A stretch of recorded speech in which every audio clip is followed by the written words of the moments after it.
March 12 world kidney day. കേരളത്തിൽ ആശങ്കയുയർത്തുന്ന രീതിയിൽ വൃക്കരോഗികളുടെ എണ്ണം വർദ്ധിക്കുന്നു. എന്താണ് ഇതിന് കാരണം?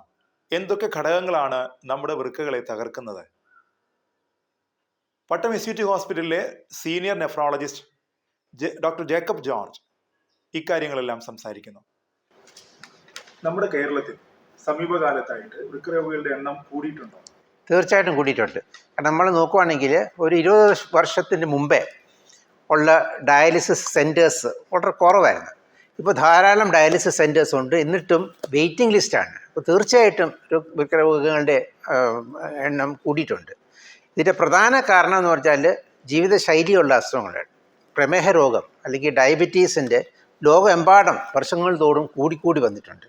ഡയബറ്റീസാണ് വൃക്കരോഗങ്ങളിന് തകരാറുണ്ടാക്കാനുള്ള പ്രധാന കാരണം. വേറൊരു കാരണമാണ് അമിതമായ രക്തസമ്മർദ്ദം, ബ്ലഡ് പ്രഷർ ശരിക്കും കൺട്രോൾ ചെയ്തില്ലെങ്കിൽ, ആദ്യം കണ്ടുപിടിച്ചില്ലെങ്കിലും കൺട്രോൾ ആയില്ലെങ്കിലും അതും വൃക്കയ്ക്ക് തകരാറ് വരാം. പിന്നെ ഉള്ളത് ഗ്ലോമറുലർ നെഫ്രൈറ്റിസ്, പിന്നെ പാരമ്പര്യമായിട്ട് വരുന്ന കിഡ്നി രോഗങ്ങൾ, പോളിസിസ്റ്റിക് കിഡ്നി ഡിസീസ്, കല്ലുകൾ, പിന്നെ യൂറിനറി ട്രാക്ട് ഇൻഫെക്ഷന്, പിന്നെ ഇപ്പം കണ്ടുപിടിക്കുക പലതരം എൻവയൺമെൻറ്റൽ ടോക്സിൻസിനും കൊണ്ട് വൃക്ക തകരാറ് വരാം. അപ്പം വൃക്ക തകരാറിൻ്റെ എണ്ണം വർദ്ധിച്ചു വരുന്നത് ഒരു യാഥാർത്ഥ്യം തന്നെയാണ്. രോഗചികിത്സയെക്കാളും പ്രിവെൻഷന് നമ്മൾ പ്രാധാന്യം കൊടുക്കുന്നുണ്ട്. തീർച്ചയായിട്ടും. അപ്പോൾ എന്തൊക്കെയാണ് നമ്മൾ വൃക്കയെ തകരാറിലാക്കാതിരിക്കാനായിട്ട് ശ്രദ്ധിക്കേണ്ട കാര്യങ്ങൾ എന്തൊക്കെയാണ് പ്രധാനമായിട്ടും ശ്രദ്ധിക്കേണ്ടത്? വളരെ പ്രധാനമാണ്. കാരണം വൃക്ക തകരാറ് വന്നു കഴിഞ്ഞാൽ ഉള്ള ചികിത്സാ രീതിയിലൊക്കെ ഭയങ്കര വില കൂടിയ ചികിത്സാ രീതികളാണ്. അപ്പോൾ ഈ വൃക്ക തകരാറ് എന്തൊക്കെ പറഞ്ഞാലും വൃക്ക രോഗങ്ങൾ വരാതിരിക്കാനും നമ്മൾ ശ്രദ്ധിക്കുക. ഇപ്പോൾ തന്നെ നമുക്കറിയാം ഡയബറ്റീസ്, പ്രമേഹ രോഗം ഒരു പ്രധാന കാരണമാണ്. അപ്പം പ്രമേഹ രോഗികൾ ബ്ലഡ് ഷുഗർ നല്ല കൺട്രോളാക്കി വെക്കുകയാണെങ്കിലും, പിന്നെ ഉള്ളത് രക്തസമ്മർദ്ദം ഉള്ളവർ നമ്മൾ നേരത്തെ തന്നെ കണ്ടുപിടിക്കണം. ഇപ്പം പാരമ്പര്യമായിട്ട് ഡയബറ്റീസ് ഉള്ളവർക്കും അവർക്കും ഡയബറ്റീസ് വരാം. അപ്പം രോഗലക്ഷണം ഇല്ലെങ്കിൽ പോലും പോയി ചെക്ക് ചെയ്യണം ബ്ലഡ് ഷുഗേഴ്സും ബ്ലഡ് പ്രഷറും. ഇപ്പം ബ്ലഡ് പ്രഷറൊക്കെ കൂടുതലാണെങ്കിൽ നമുക്ക് നേരത്തെ തന്നെ കണ്ടുപിടിച്ച് ചികിത്സിച്ചിട്ട് ആ ടാർഗറ്റ് റേഞ്ചിലോട്ട് കൊണ്ടുവരാമെങ്കിൽ വൃക്ക തകരാറ് നമുക്ക് കുറയ്ക്കാൻ സാധിച്ചിരിക്കും. കൂട്ടത്തിൽ പലതരം ഗ്ലോമറുലർ നെഫ്രൈറ്റിസ്, ഇതും വൃക്ക തകരാറ് വരാം. നേരത്തെ നമ്മൾ കണ്ടുപിടിക്കുകയാണെങ്കിൽ തക്കതായ ഇമ്മ്യൂണോ സപ്രഷൻ മരുന്നുകൾ നമ്മൾ നേരത്തെ തന്നെ തുടങ്ങിയിട്ട് അത് നമ്മൾ പീരിയഡിക്ക് ചെക്കപ്പ് ചെയ്ത് അതനുസരിച്ച് അതിൻ്റെ ഡോസ് അഡ്ജസ്റ്റ് ചെയ്യുകയാണെങ്കിലും ഗ്ലോമറുലർ നെഫ്രൈറ്റിസ് കൊണ്ട് വരുന്ന വൃക്ക തകരാറ് നമുക്ക് തടയാൻ സാധിച്ചിരിക്കും. പിന്നെ ഉള്ളത് വൃക്ക കല്ലുകൾ നമുക്ക് പാരമ്പര്യമായിട്ട് തന്നെ കല്ലിൻ്റെ അസുഖം വരാം. കല്ല് ഒരു പ്രാവശ്യം വന്നു കഴിഞ്ഞാൽ വീണ്ടും വരാനുള്ള ടെൻഡൻസി ഉണ്ട്. അപ്പോൾ കല്ലുകൾ ഒരു പ്രാവശ്യം വന്നു കഴിഞ്ഞാൽ നമുക്ക് എപ്പോഴും മനസ്സിലാക്കണം, ഇപ്പോൾ വീണ്ടും കല്ലുകൾ വരാനുള്ള ടെൻഡൻസി ഉണ്ട്. അപ്പോൾ ധാരാളമായി വെള്ളം കുടിക്കണം. പിന്നെ ചിലതരം ആഹാരങ്ങൾ, ഇപ്പം തന്നെ ഈ റെഡ് മീറ്റ് അങ്ങനത്തെ യൂറിക് ആസിഡൊക്കെ കൂട്ടാൻ സാധ്യതയുണ്ട്. പിന്നെ മദ്യങ്ങളിൽ നമ്മൾ സാധാരണ നമ്മൾ ഉപയോഗിക്കുന്ന മദ്യം ലിവറിനെയാണ് ബാധിക്കുന്നത്. വൃക്കയ്ക്ക് തകരാറ് വന്നില്ലെങ്കിലും ഇങ്ങനത്തെ ബിയറൊക്കെ അധികം കുടിച്ചാൽ യൂറിക് ആസിഡ് ലെവൽ കൂടാൻ ചാൻസ് ഉണ്ട്. അപ്പോൾ യൂറിക് ആസിഡ് സ്റ്റോൺസും കൊണ്ട് വന്നിട്ട് വൃക്ക തകരാറ് വരാം. പിന്നെ ഉള്ളത് നമുക്ക് ഈ വെള്ളം കുടിക്കുന്നത്. ഇപ്പോൾ തന്നെ നമ്മൾ ചിലതരം നമ്മൾ വെള്ളം തീരെ കുറഞ്ഞു പോയാലും വൃക്ക തകരാറ് വരാം. അമിതമായ വണ്ണം കൂടിക്കഴിഞ്ഞാലും വൃക്ക തകരാറ് വരാം. പിന്നെ നമ്മൾ പുകവലി നമ്മൾ കൂടുതൽ നമ്മൾ വിചാരിക്കുന്ന ഹൃദയ തകരാറാണ് വരുന്നത്. പക്ഷേ ഈ പുകവലിയിൽ രക്തക്കുഴകൾക്കും പ്രശ്നം വരാം. അപ്പം വൃക്കകളോട്ട് രക്തക്കുഴകൾക്ക് ബ്ലഡ് ഫ്ലോ വൃക്കകളോട് തകരാറ് വന്നിട്ട് സ്മോക്കിംഗ് കൊണ്ടും വൃക്ക തകരാറ് വരാം. വൃക്ക തകരാറ് ഉള്ളവർ സ്മോക്ക് ചെയ്താലും വൃക്ക തകരാറ് വർദ്ധിക്കാനുള്ള ചാൻസ് കൂടുതലാണ്. പിന്നെ ഉള്ള പലതരം മരുന്നുകൾ, ഇപ്പോഴത്തെ ചിലതരം മരുന്നുകൾ, പ്രത്യേകിച്ച് നമുക്ക് വേദന സമ്പാദിക്കുന്ന ആളുകൾ ഇപ്പം ചെറിയ വേദനയൊക്കെ ഉണ്ടെങ്കിലും ചിലപ്പോൾ ഡോക്ടറിന് പ്രിസ്ക്രൈബ് ചെയ്തിരിക്കും. പക്ഷേ ഇത് പിന്നെ വീണ്ടും കഴിച്ചുകൊണ്ടിരിക്കും. പ്രത്യേകിച്ച് തലവേദന, ചിലവർക്കൊക്കെ വിട്ട് തലവേദന വരും. അപ്പോൾ ഈ തലവേദന വരാതിരിക്കാൻ അവർ സ്ഥിരം കഴിച്ചുകൊണ്ടിരിക്കും. പിന്നെ ഈ ചിലതരം മരുന്നുകൾക്കും തകരാറ് വരാം വൃക്കയ്ക്ക്. അതുകൊണ്ട് നമ്മൾ പിന്നെ ചിലതരം ആൻറ്റിബയോട്ടിക്സ് ഉണ്ട്. പിന്നെ അതൊക്കെ യൂഷ്വലി താൽക്കാലികമായി വൃക്ക തകരാറ് വരത്തുള്ളൂ. പിന്നെ ഈ ആൻജിയോഗ്രഫി ചെയ്യുന്ന കോൺട്രാസ്റ്റും കൊണ്ട് ഇവർക്ക് തകരാറ് വരാം. പക്ഷേ അതൊക്കെ നമുക്ക് നേരത്തെ അറിയാം, ഇങ്ങനെ ചാൻസ് ഉണ്ട്. അപ്പോൾ ഹോസ്പിറ്റലാകുമ്പോഴത്തേക്ക് നമുക്ക് നേരത്തെ തന്നെ ഇവർക്ക് ടെസ്റ്റുകൾ ചെയ്യിച്ച് എന്തെങ്കിലും ഉണ്ടെങ്കിൽ നമുക്ക് അത് തടയാനുള്ള സാധ്യതകൾ ഉണ്ടെങ്കിൽ നമുക്ക് ചെയ്യാൻ സാധിച്ചേക്കും. പക്ഷേ ഈ തന്നെത്താനെ ചികിത്സിക്കുന്ന അവർ വീട്ടിൽ പോയി തന്നെത്താനെ മരുന്നുകൾ കഴിക്കുമ്പോഴത്തേക്കാണ് ഈ നമ്മൾ അറിയാതെ തന്നെ ഇവർക്ക് തകരാറ് വരുന്നത്. ചികിത്സയെക്കുറിച്ച് പറഞ്ഞപ്പോഴാണ് പലപ്പോഴും നമ്മുടെ നാട്ടിലൊരു തെറ്റിദ്ധാരണയുള്ളത്. ഇപ്പം ഹൈപ്പർ ടെൻഷൻ കണ്ടുപിടിക്കുന്നു, അല്ലെങ്കിൽ ഷുഗർ ലെവൽ കൂടി നിൽക്കുന്നത് കണ്ടുപിടിക്കുന്നു. അപ്പോഴൊക്കെ അവർ പറയുന്നത് കാര്യം ഇപ്പം മരുന്ന് കഴിക്കണ്ട, മരുന്ന് കഴിച്ചാൽ അത് വൃക്കയെ ബാധിക്കും, അത് വലിയ ഗുരുതരാവസ്ഥയിലേക്ക് പോകും എന്ന് പറഞ്ഞിട്ടാണ്. പക്ഷേ ഇത് മരുന്ന് കഴിക്കാതെ പ്രോപ്പറായി ചികിത്സിക്കാതെ അത് വൃക്കയോ മറ്റ് അവയവങ്ങളെയോ ബാധിച്ച ശേഷമായിരിക്കും ഒരു രോഗത്തിലേക്ക് പോകുന്നത്. തീർച്ചയായിട്ടും. ചികിത്സയെ സംബന്ധിച്ചുള്ള വൃക്കകളെ തകർക്കുന്ന ഈ ഹൈപ്പർ ടെൻഷൻ പോലുള്ള ഷുഗറിനെ പോലുള്ള ചികിത്സയെ സംബന്ധിച്ച തെറ്റിദ്ധാരണയും മാറ്റേണ്ടതല്ലേ സാർ? തീർച്ചയായിട്ടും. പക്ഷേ സാർ പറഞ്ഞ ഒരു പോയിന്റും കറക്റ്റാണ്. ചില തരം മരുന്നുകൾ കൊണ്ടും തകരാർ വരാം. ഇപ്പോൾ തന്നെ നമ്മൾ ബ്ലഡ് പ്രഷർ, അമിതമായ രക്തസമ്മർദ്ദം ചെയ്യുന്ന ചില മരുന്നുകൾ, നമ്മളിപ്പം ബ്ലഡ് പ്രഷർ കുറഞ്ഞെങ്കിലും ചിലപ്പം ആ മരുന്ന് കഴിക്കുമ്പോൾ വൃക്കയിലോട്ട് ചിലപ്പം ബ്ലഡ് ഫ്ലോ കുറഞ്ഞെന്നിരിക്കാം. അപ്പോൾ ചിലപ്പം മരുന്നുകൾ കൊണ്ടും തകരാർ വരാം. അതുകൊണ്ട് നമുക്ക് ഇപ്പം നമ്മൾ ഡോക്ടർ തന്നെ പറയും ഇന്ന മരുന്ന് നമ്മൾ സ്റ്റാർട്ട് ചെയ്യുന്നത് നല്ല മരുന്നാണ്, പക്ഷേ ചിലവർക്ക് ക്രിയാറ്റിൻ സ്വല്പം കൂടാം.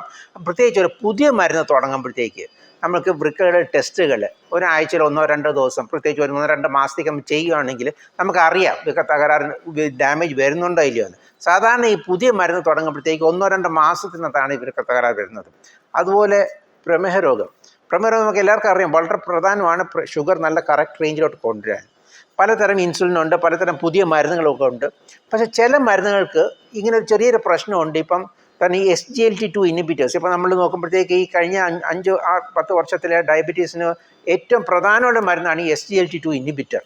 പക്ഷേ ഈ SGLT2 ഇൻഹിബിറ്റർ ശരിക്കും പറഞ്ഞാലും വൃക്കകളിൽ അതിൻ്റെ സോഡിയം അബ്സോർപ്ഷൻ, വൃക്കകളിൽ നമ്മൾ സോഡിയം തിരിച്ച് രക്തത്തിലോട്ട് കൊണ്ടുവരുന്ന ഒരു ഫംഗ്ഷനുണ്ട്, അത് ബ്ലോക്ക് ചെയ്യും. അപ്പം മൂത്രത്തിൽ പഞ്ചസാര പോകുന്ന കൂട്ടത്തിൽ സോഡിയം പോവും. അപ്പോൾ ഇങ്ങനത്തെ ആളുകൾ ചിലപ്പം എന്തെങ്കിലും വയറ്റിളക്കമോ അല്ലെങ്കിൽ വെള്ളം അധികം കുടിച്ചില്ലെങ്കിലോ അദ്ദേഹത്തിൽ വെള്ളം കുറഞ്ഞു പോയാൽ ഈ മരുന്ന് കഴിക്കുമ്പോഴത്തേക്ക് ചിലപ്പം വൃക്കയിലോട്ട് ബ്ലഡ് ഫ്ലോ ചിലപ്പം കുറയും. അപ്പം വൃക്കത്തെ ഡാമേജ് ചിലപ്പം വരാം. പക്ഷേ ഇതൊക്കെ അതുകൊണ്ട് നമുക്ക് എല്ലാത്തിനും ഒരു ഡബിൾ എഡ്ജ് സോഡാണ്.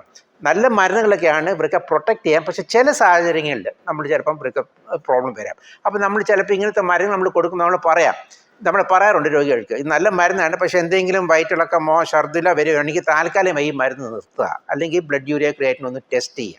അപ്പോൾ നല്ല മരുന്നുകളാണെങ്കിലും നമ്മൾ ചിലപ്പം കെയർഫുൾ ആയിരിക്കണം. പക്ഷേ അതേസമയം അമിതമായ രക്തസമ്മർദ്ദം വന്നു കഴിഞ്ഞാൽ, ഈ ബ്ലഡ് പ്രഷർ കൂടിക്കഴിഞ്ഞാൽ വൃക്കയിലോട്ട്, ഇപ്പം നമ്മുടെ ശരീരത്തിൽ നമ്മൾ നോക്കുകയാണെങ്കിൽ ഒരു 20% ബ്ലഡ് ഫ്ലോ വൃക്കയിലോട്ടാണ്. അപ്പം ബ്ലഡ് പ്രഷർ കൂടിക്കഴിഞ്ഞാൽ പിന്നെ വൃക്കയിലോട്ടുള്ള പ്രഷർ കൂടിക്കഴിഞ്ഞാൽ ഡാമേജ് വരും. അതുകൊണ്ട് ബ്ലഡ് പ്രഷർ കൺട്രോൾ ചെയ്യുകയാണെങ്കിൽ വൃക്ക തകരാർ വരാതിരിക്കാൻ സാധിച്ചേക്കും. വൃക്ക ഡാമേജ് ഉള്ള ആൾക്ക് ബ്ലഡ് പ്രഷർ കൂടിക്കഴിഞ്ഞാൽ വൃക്ക ഡാമേജ് വർദ്ധിക്കുന്നുള്ള റാപ്പിഡിറ്റി കൂടുതലാണ് കാണുന്നത്. അതുകൊണ്ട് ബ്ലഡ് പ്രഷർ കൺട്രോൾ ഏറ്റവും പ്രധാനമാണ് കിഡ്നിയുടെ ഡിസീസിന്. ഡയഗ്നോസിസും പ്രധാനമല്ലേ സാർ? കൃത്യസമയത്ത് നമ്മൾ ഡയഗ്നോസ് ചെയ്യേണ്ടതും പ്രധാനമാണ്. നമ്മുടെ വൃക്കകൾ തകരാറിലാകുന്നു എന്നുള്ളതിന്റെ ലക്ഷണങ്ങൾ എന്തൊക്കെയാണ്? നമ്മൾ എന്തെങ്കിലും റുട്ടീനായ ടെസ്റ്റുകൾ നടത്തേണ്ടതുണ്ടോ? പ്രധാന ഒരു ചോദ്യമാണ്. കാരണം വൃക്ക ഡാമേജ് യൂഷ്വലി സൈലൻ്റ് ആണ് ആദ്യ ഘട്ടത്തിൽ. സാധാരണ രോഗലക്ഷണങ്ങൾ വരുന്നത് നമ്മൾ കാലിൽ അമിതമായ നീര് വരിക, ഓർക്കാനം, ഛർദിൽ അങ്ങനെയൊക്കെ വരുമ്പോഴത്തേക്ക് ഒരു 70 to 80% ഡാമേജ് വന്ന ശേഷമാണ്. അപ്പോൾ ആദ്യ ഘട്ടത്തിലൊക്കെ കണ്ടുപിടിക്കാൻ വളരെ പാടാണ്. അപ്പോൾ നമ്മൾ ചിലപ്പോൾ നോക്കും, ഇപ്പോൾ പ്രമേഹ രോഗം നമുക്കറിയാം ഇവർക്ക് ഭാവിയിൽ ഡയബറ്റീസ് വരാം. അതുകൊണ്ട് നമ്മൾ ഇവിടുത്തെ പറയും ഇടയ്ക്കിടയ്ക്ക് പോയി ടെസ്റ്റ് ചെയ്യണം. രോഗലക്ഷണം ഇല്ലെങ്കിൽ പോലും നമുക്ക് ചിലപ്പം മൂത്രത്തിൽ ആൽബുമിൻ്റെ ലെവൽ ചിലപ്പം കൂടുതൽ കണ്ടെന്നിരിക്കും. അപ്പോൾ നമ്മളത് ചില സ്പെസിഫിക് ടെസ്റ്റ് കൊണ്ടേ കണ്ടുപിടിക്കാൻ പറ്റത്തുള്ളൂ, ഈ യൂറിൻ ആൽബുമിൻ. അപ്പോൾ albumin creatine, urine micro albumin, അങ്ങനത്തെ ടെസ്റ്റുകളൊക്കെ നേരത്തെ രോഗലക്ഷണം ഇല്ലാതെ നമ്മൾ നോക്കുകയാണെങ്കിൽ, നമ്മളത് കൂടുതലാണെന്ന് കണ്ടുപിടിക്കുകയാണെങ്കിൽ, തക്കതായ ചികിത്സ കൊടുക്കുകയാണെങ്കിൽ നമുക്കത് കംപ്ലീറ്റ് റിവേർട്ട് ചെയ്യാൻ സാധിച്ചേക്കും. പിന്നുള്ള രോഗലക്ഷണങ്ങൾ ഇപ്പോൾ നമ്മൾ ഛർദിലൊക്കെ നമുക്കറിയാം, അപ്പോൾ കാര്യമായ കിഡ്നി തകരാർ വരുമ്പോഴാണ്. പക്ഷേ ആദ്യം ചെറിയ രോഗലക്ഷണങ്ങളാകാം. അമിതമായ മൂത്രം ഒഴിക്കുമ്പോൾ പതച്ചിൽ വരിക. ഇപ്പം നമ്മൾ ആളുകളൊക്കെ ചിലപ്പോൾ പറയാറുണ്ട്, നമ്മൾ മൂത്രം ഒഴിച്ച് കഴിഞ്ഞിട്ട് ഫ്ലഷ് ചെയ്ത് കഴിഞ്ഞിട്ട് ടോയ്ലറ്റിൽ നല്ല പത വരുന്നുണ്ട്, സോപ്പ് വെള്ളം മാതിരി ഇരുന്ന മാതിരിയാണ്. ഇത് ഒരു മൂത്രത്തിൽ അമിതമായ ആൽബുമിൻ പോകുമ്പോഴാണ് സാധാരണ ഇങ്ങനെ പതച്ചിൽ വരുന്നത്. അപ്പോൾ ആളുകൾ വിചാരിക്കത്തില്ല അതൊരു രോഗലക്ഷണമാണെന്ന്. പക്ഷെ നമ്മൾ ചോദിച്ചു മനസ്സിലാക്കുകയാണെങ്കിൽ അമിതമായ പത വരുന്നത് ചിലപ്പം രോഗലക്ഷണത്തിൽ ഇത് വൃക്ക തകരാറിൻ്റെ രോഗലക്ഷണങ്ങളാകാം. പിന്നെയുള്ള മൂത്രത്തിൻ്റെ അളവ്. ഇപ്പോൾ നമുക്ക് ഒരു ധാരണയുണ്ട്, നമുക്ക് ശരിയാണ് വൃക്ക തകരാർ വരുമ്പോഴത്തേക്ക് മൂത്രത്തിൻ്റെ അളവ് കുറയും. പക്ഷേ ചിലവർക്ക് മൂത്രത്തിൻ്റെ അളവ് കൂടുതലായിരിക്കും. ഇപ്പം ഈ വൃക്ക തകരാറിൻ്റെ ഈ ക്രോണിക് ട്യൂബുലർ ഇൻറ്റർസ്റ്റീഷ്യൽ ഡിസീസിലൊക്കെ അതിൻ്റെ കിഡ്നി നമ്മൾ പല ഫങ്ഷൻസ് ഉണ്ട് കിഡ്നിക്ക്. അതിൽ ഒരു പ്രധാന ഫങ്ഷനാണ് കോൺസെൻട്രേഷൻ. അപ്പോൾ നമ്മൾ അമിതമായ വെള്ളം, നമ്മൾ കുറച്ചേ വെള്ളം കുടിച്ചിട്ടുണ്ടെങ്കിൽ നമുക്കറിയാം മൂത്രം നല്ല കട്ടി, നല്ല മഞ്ഞയായിരിക്കും, ഹൈ കോൺസെൻട്രേറ്റഡ് ആയിരിക്കും. നമ്മൾ ധാരാളം വെള്ളം കുടിച്ചാലും ക്ലിയർ ആയിരിക്കും. അപ്പോൾ കിഡ്നിക്ക് ഒരു നല്ലൊരു ഫംഗ്ഷൻ ഉണ്ട്, concentration as well as diluting capacity.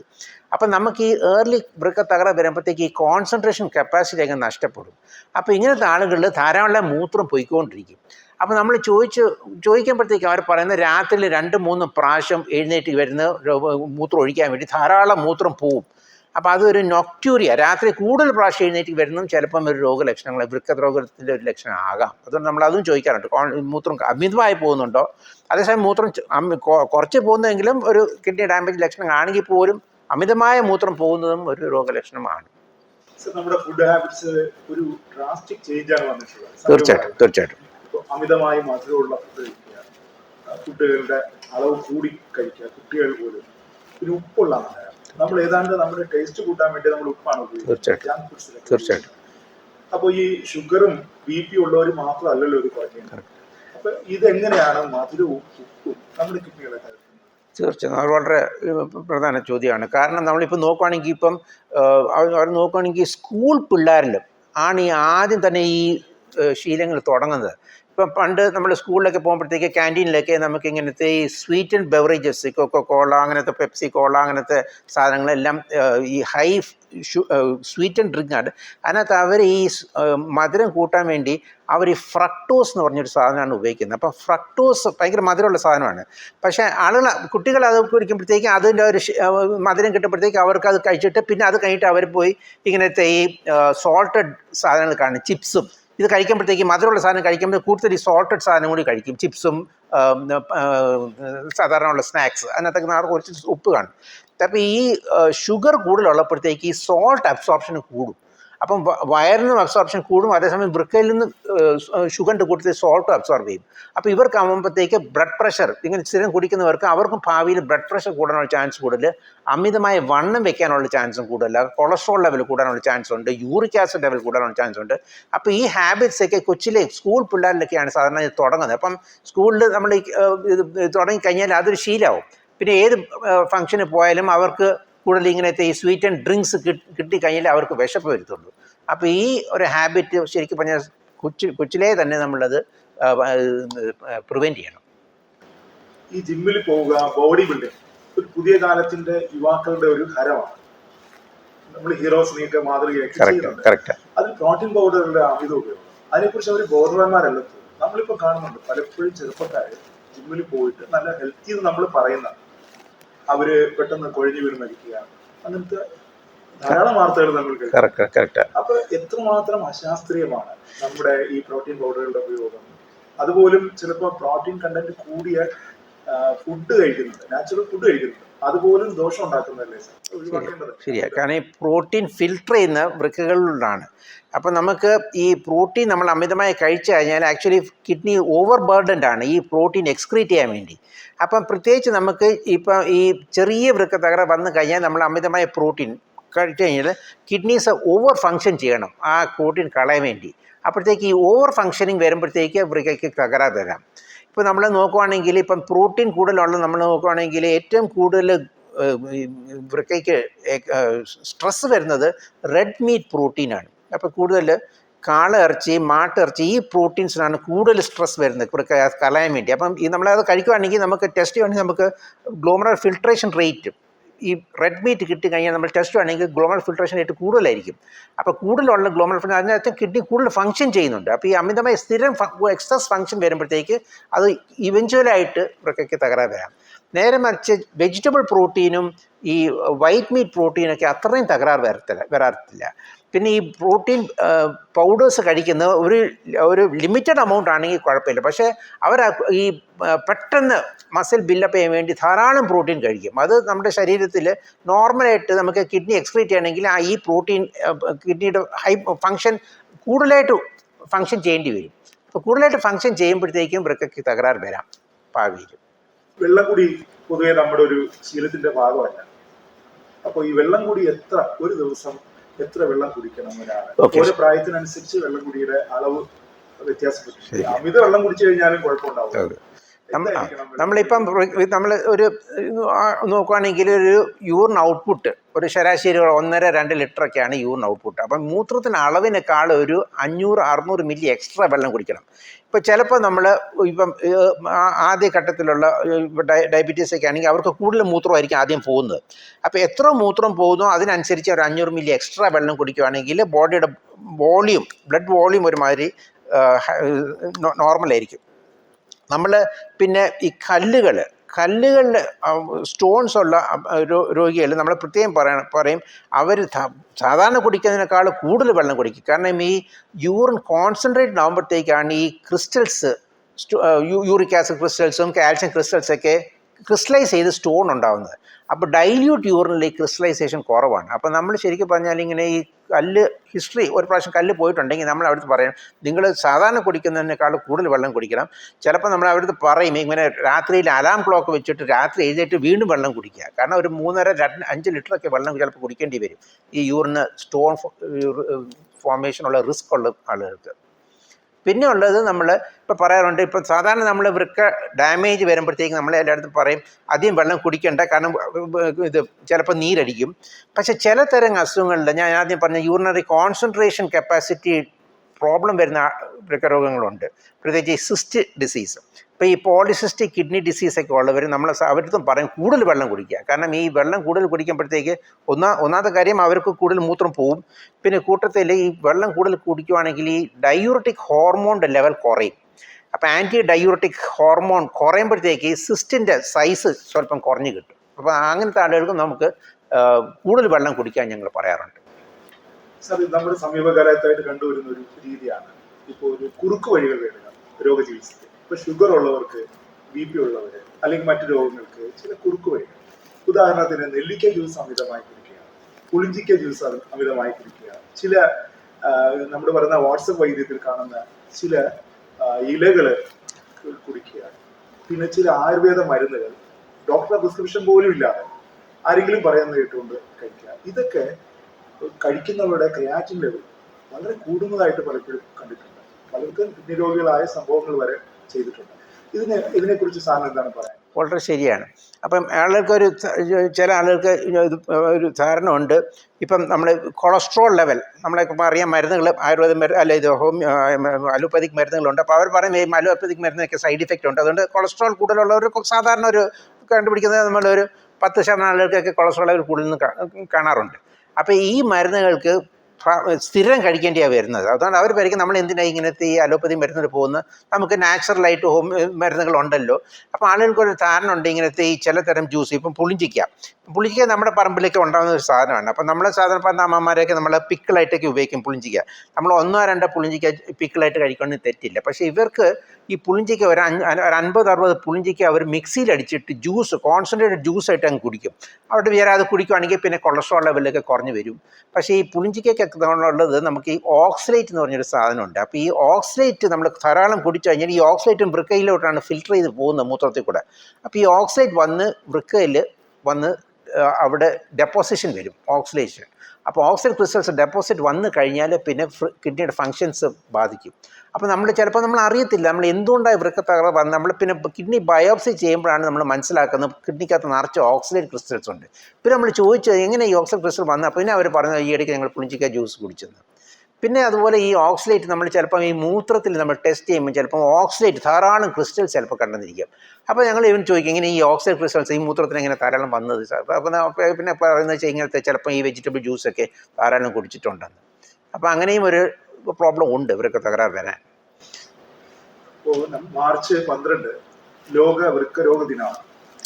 അപ്പോൾ ഒരു വളരെ സീനിയറായ ഒരു നെഫ്രോളജിസ്റ്റ് എന്ന നിലയ്ക്ക് സാറിന് എന്താണ് ഈ ദിനത്തിൽ ആളുകളോട് പറയാനുള്ളത്, നമ്മുടെ ജനങ്ങളോട് പറയാനുള്ളത്?